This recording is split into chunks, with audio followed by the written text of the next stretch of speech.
Ladies and gents, girls and boys, how you doing? This is my latest funky junk bass, and I'm pleased with the way it turned out, actually. This was supposed to be a Fender Japan, but yeah, I bought it on auction.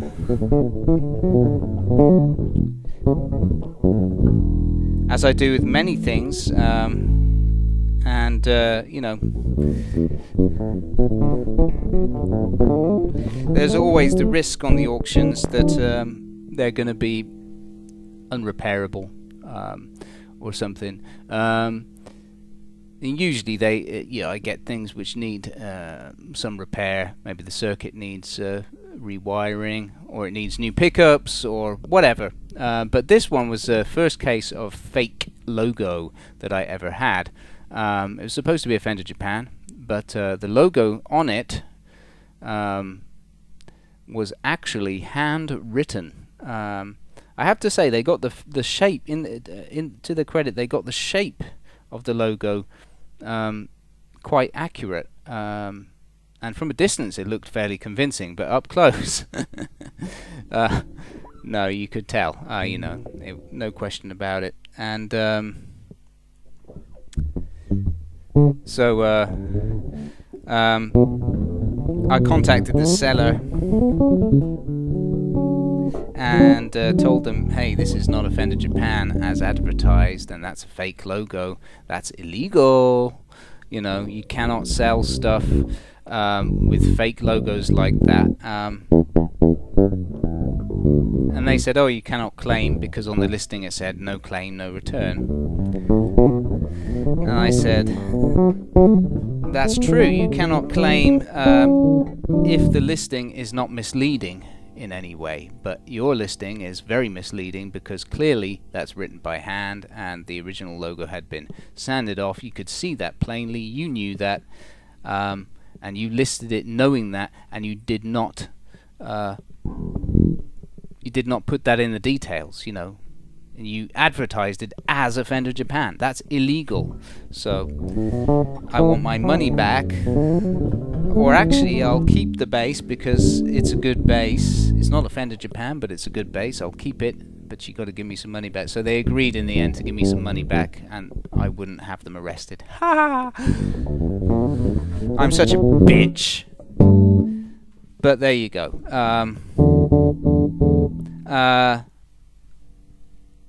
And I'm pleased with it. It's a very good bass, and looking at the evidence, the clues and telltale signs that I've learned about over the past few years, I would say that this is an Aria. An Aria Pro 2.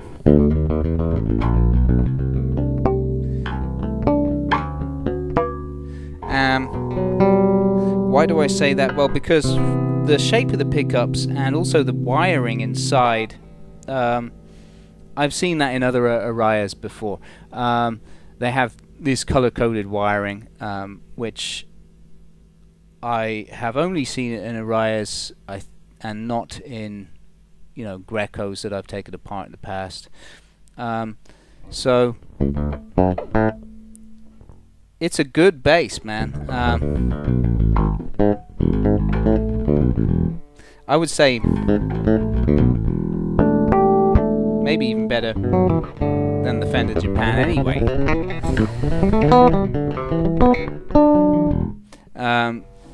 So, you know, lucked out there, but I did have to put quite a lot of work into it. One thing was that it had no pick guard, and there were quite a lot of holes under here where I don't know what's been going on, but obviously they've tried to fit other pick guards on it in the past. So I just used one of the pick guards I had spare. I had to resize it to make it fit, and I had to make give it cushioning underneath. But it's pretty tidy, and it's looking, you know, it's looking pretty smart. I put a wood laminate on it and finished it in black, like that. And yeah, it looks pretty good. and as I said before, I've put in my own badge, Funky Junk badge, and I sell these, my Funky Junk basses I sell with a 3-month warranty. Essentially they came in as junk, that's the whole thing, and or sometimes they're component basses, or sometimes they're basses where I don't know exactly what their origin is, like this one for example. I can only tell you that I think it's an Aria from the early 80s. However, it does have it has a neck plate with which would suggest it's 1977 if it is the original neck plate, but I don't know if it is. And the body wood is interesting. I've seen this on some late 70s, early 80s Greco before. I've also seen it on the Aria before as well. I mean, it's a Japanese wood. I forget the name of it, but it's quite lightweight and it's sort of similar to Koa in its tonal properties. So this bass is nice and light, you know.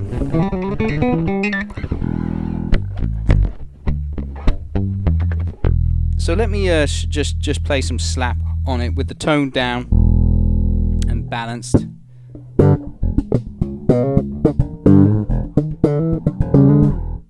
And with the tone up.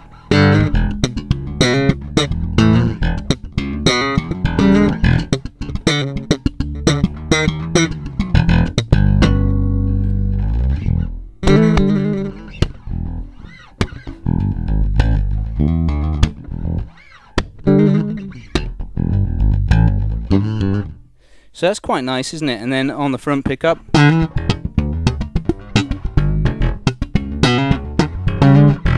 tone, that was with the tone up, tone down.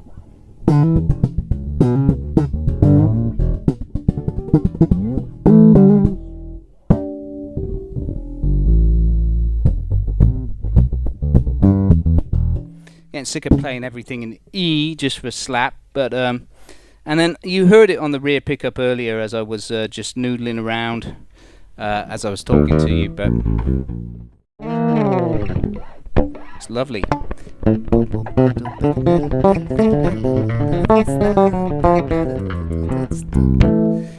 And then with the tone, oh sorry, it was with the tone up, and then with the tone down, really creamy.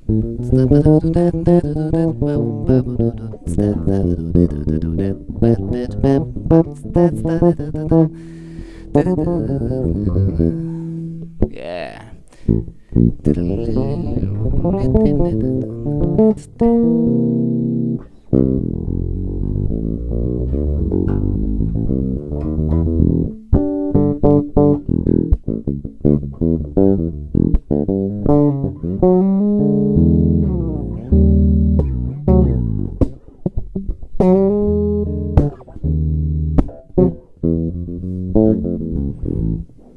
And it's a good bass, like I said. I think it plays just as well as the Fenders do. I think it sounds equally as good, and I think the craftsmanship on this is really good. Nice binding. There's a little bit of breakage in the binding down here. Nice fretwork as well. You've got these medium jumbo frets on it. Bone nut.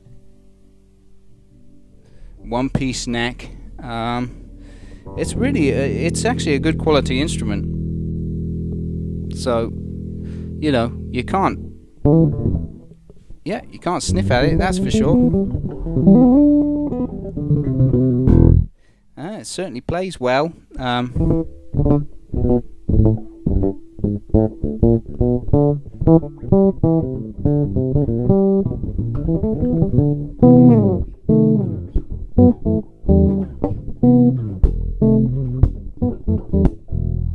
Yeah, I love it. Actually,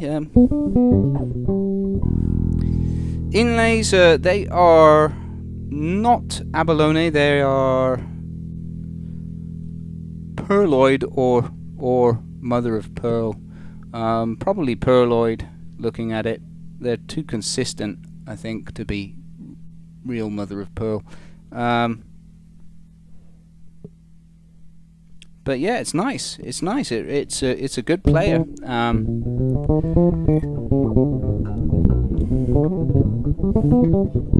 It balances well on the strap. No dive, nothing like that, and it's lightweight. So yeah, this one's up on my eBay store and Reverb store. Like I said, it's cheap.